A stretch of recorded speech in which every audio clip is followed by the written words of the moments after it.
Yeah, and let's go ahead and get to my guy Russie, man. Mookie Russie joined the team. From what I understand, the last week of OTAs, and in his presser, he acknowledged that there was some frustrations for sure after the season. And I guess in a general aspect, where do you think, first thing first, where do you think the current relationship status stands between Russ and Seattle? Like how did where did the frustrations even begin with? So we all know, but then like where do you think it stands?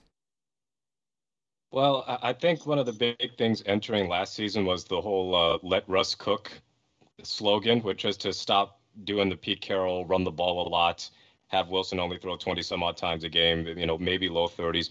Stop letting the run game be the focal point of the offense and let Russell Wilson, who's been an absolutely phenomenal quarterback his entire career, let him be the guy to lead the way offensively. And it was going pretty well those first several weeks, but in hindsight, they were playing a bad New England defense, a bad Dallas defense. Sorry, Nick, but it's true. Um, so, they're playing He four knows just it. terrible teams. Early in the year. We, Yeah, they just weren't covering anybody. But it was still like it probably caught the league off guard. Like, wow, Seattle's a pass first offense. They got all these weapons.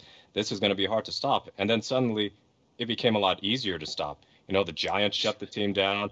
Washington, I think, held them to 20 points. Um, Even in Well, their wins, they weren't impressing all that much, and the offense was looking out of sync. They were running the ball a little bit more, and Pete Carroll kind of admitted that he interfered in the offense. He didn't specify how much he did, but he interfered with the offense in a way that might have upset Wilson. Like you're kind of taking the ball out of my hands here, and I'm the franchise quarterback. So with all the trade rumors and this and that, I think the current relationship is smoothed over from now. I genuinely believe there was some rift between Wilson and Carroll, or maybe the front office as a whole. Saying, from Wilson's side of things, it's like the offensive line, we know, train wreck for the longest time. Although felt like last year was not the best year to complain about the O-line because I didn't think they were all that bad. They just had some injuries, but still, we've seen some of their offensive lines over the years, and you're wondering how Wilson is alive at this point. But it's a smooth over relationship, but the bumpy roads are ahead in the sense that suppose the Seahawks don't have a good season, suppose they miss the playoffs entirely, and we're not gonna, we'll exempt like Wilson getting injured or like all of the guys getting injured, all the key players getting injured, like the 49ers last season. If they underachieve, miss the playoffs, something of that nature, I cannot envision a world where all three guys, meaning Carroll, Schneider, and Wilson, all of them are still on the Seahawks next year. In other words, at least one of those three is gone. I'd rather, if it were up to me and any fan base, you're choosing the player over the coach, and especially when your coach is the oldest one in the league. I was right. literally about to ask you about you kind of answered it already, and fellas, I want to get y'all head on this one, see where y'all head is at. Uh, I feel like this year, because of the known frustration that did exist with Russ and the Seahawks, right? I feel like this year kind of is the prove it year, quote unquote. It's like we're going to see how things go this year. It's water under the bridge for now, but we will have to circle back to this. And you kind of answered it like somebody may have to go if things don't work out. Mookie, Nick, Rye, where are y'all heads at with Rusty, man? Like, do y'all think this is a year where it's not um a lot of things are on the line. Everything is on the line this year with Seattle and Russ. Where y'all heads at with that? It don't matter who answer first. Go ahead, man. Great question. It kind of brings you back to what we talked about last week with Matt Stafford and Sean McVay, who's more in the hot seat. I believe you keep Rusty. Pete Carroll he's a good coach, but he's also had great players when they were good. Now he has to do a little bit more coaching. It's not really working out as well. And you're taking the ball to the best player in Rusty. So I feel like, I mean, you got to keep the boy. I mean, it's hard to find a good quarterback. You have no options coming up next year in the draft at all. I mean, at all. So I would say you keep Rusty, you let go Pete, and just go forward with that. I mean, he's the better option right now. You can find a good coach, kind of sort. Of. You can find an RA, but you can find That's a how you better say it. coach than Like it's Pete Carroll. easy. You can find a better option than Pete Carroll right now. I just feel like he's not what he used to be. I guess you know what I'm saying. He doesn't have that locker room like he used to have it back then. I mean, I think it's Russell. You keep Russell, and that's by a long shot. I don't think it's even close. I mean, I think Mookie can attest to that as well because, me thinking about listening to Nick talk and talking about Pete Carroll losing the locker room, it still likens me back to when that Super Bowl call and they didn't get the ball, and they didn't get the ball to Marshawn. You know what I mean? Yeah. Like I was going to ask Mookie about that. Like, how does that still, how's that translating now? Is that still even in the air? Like, do people even still think about that in Seattle? Like, how does what comes about with that at all, if any?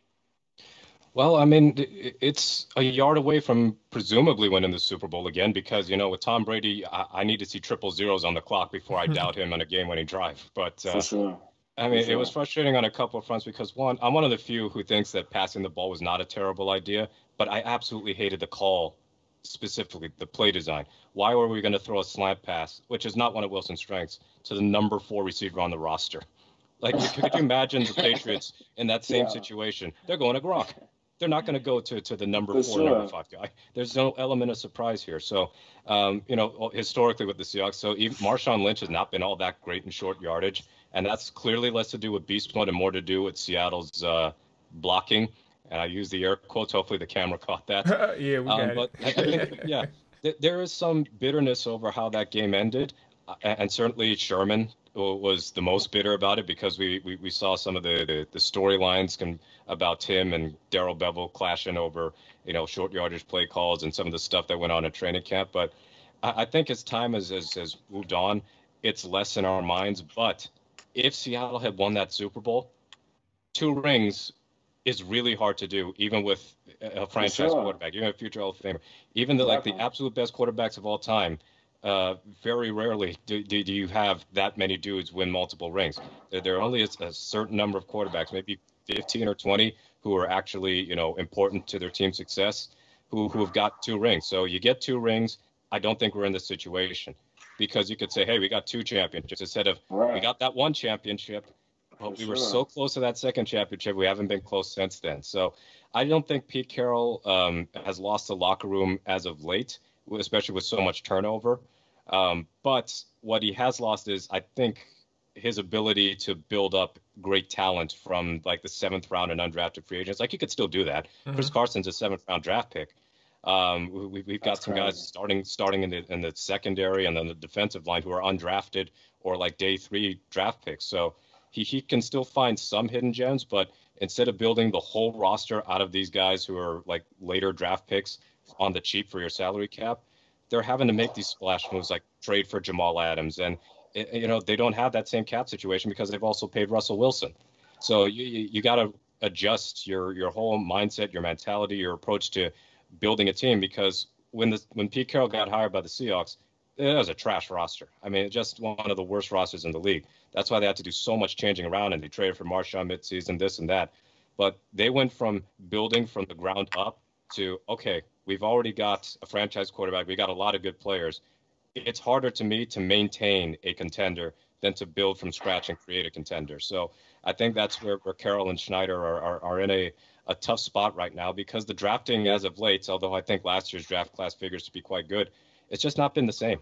They're not hitting all those home runs where you get Earl Thomas and Golden Tate and Russell Okung in the same class, or Sherman and Wagner. No, not Sherman and Wagner weren't the same class. It was KJ Wright and Sherman in the same class. And then you had Wilson and Wagner in the 2012 class. I mean, that's legendary drafting. Yeah, and that's kind of where